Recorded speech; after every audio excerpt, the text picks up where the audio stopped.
leading us right down to the subatomic building blocks of matter. Which raises the question, why does it work at all? Is there an inherent mathematical nature to reality? Or is mathematics all in our heads? So basically he has raised a very important question, that why we find mathematics being applied in the nature so well.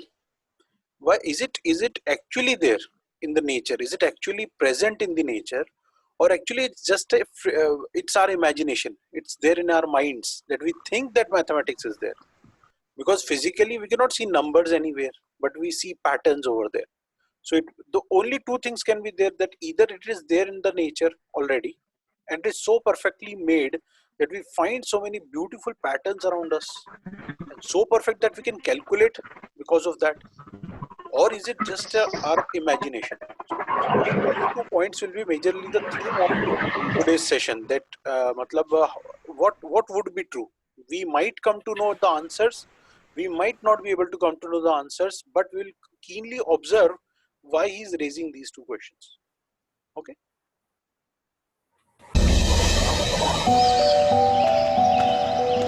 Mario Livio is an astrophysicist who wrestles with these questions. He's fascinated by the deep and often mysterious connection between mathematics and the world. If you look at nature, there are numbers all around us. You know, look at flowers, for example. So there are many flowers that have 3 petals like this, or 5 like this. Some of them may have 34 or 55. These numbers occur very often. These may sound like random numbers, but they're all part of what is known as the Fibonacci sequence, a series of numbers developed by a 13th century mathematician.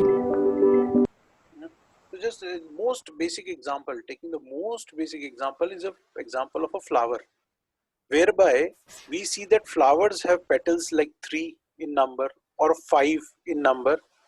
Then comes more than that, like 8, 13, which is a part of Fibonacci series.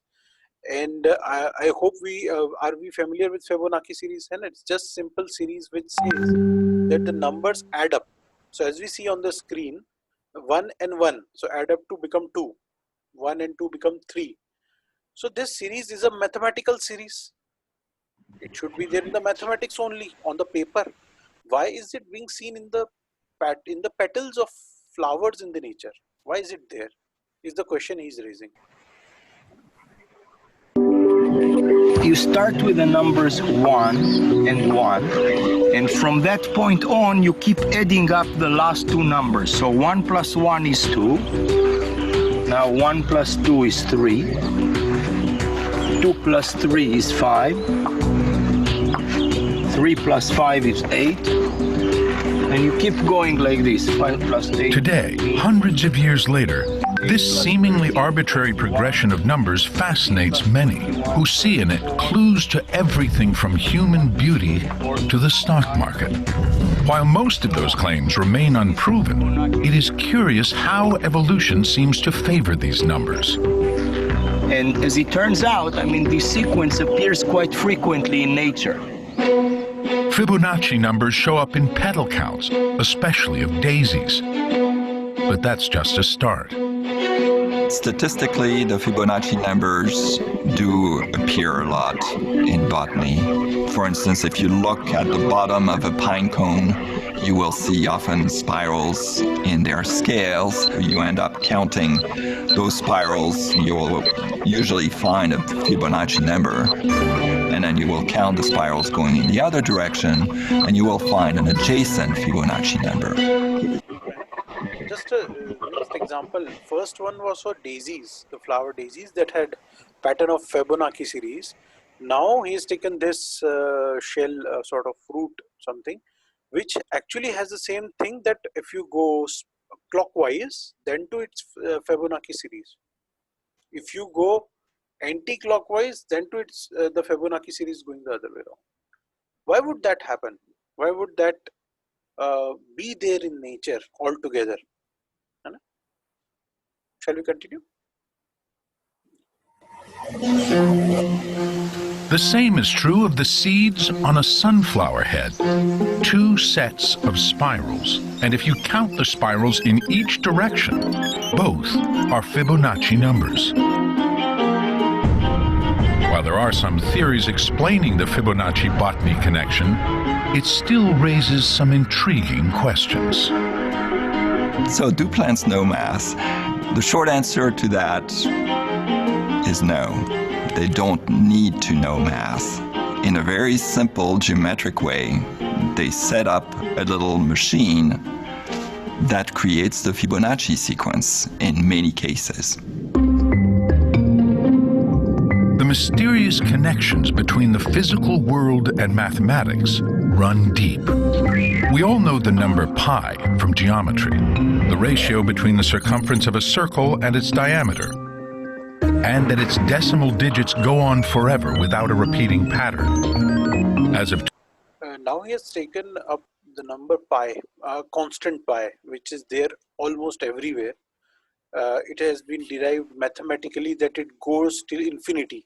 So it goes like 3.141592654 and up till infinity. We don't know what extent it goes to. The beauty of pi is that it is available and applicable at many formulas of circle, and if you go for many other complex things like a cone or a cylinder, the formula, the pi is there. Why pi is there? Why is it a part of calculation everywhere? And it's there in many things, as we're going to see ahead. 2013, it had been calculated out to 12.1 trillion digits. But somehow pi is a whole lot more. Pi appears in a whole host of other phenomena which have, at least on the face of it, nothing to do with circles or anything. In particular, now he's going to show us a very beautiful experiment whereby he's going to tell us even a smallest pin is dropped on a piece of paper and has a probability of happening. So please see to this experiment. It's a very beautiful experiment. It appears in probability theory quite a bit.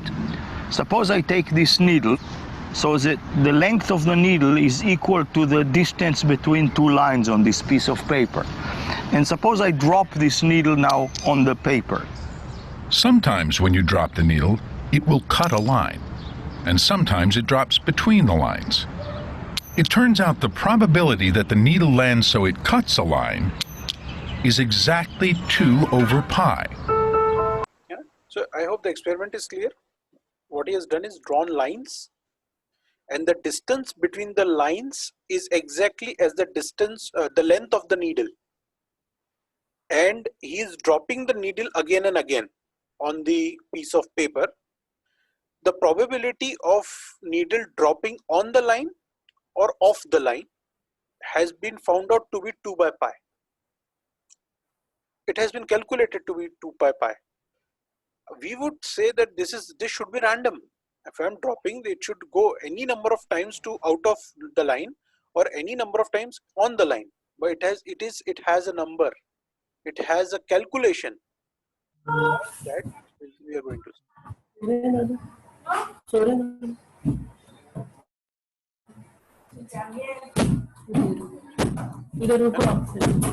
So we shall continue. So Anna, any thoughts on the same?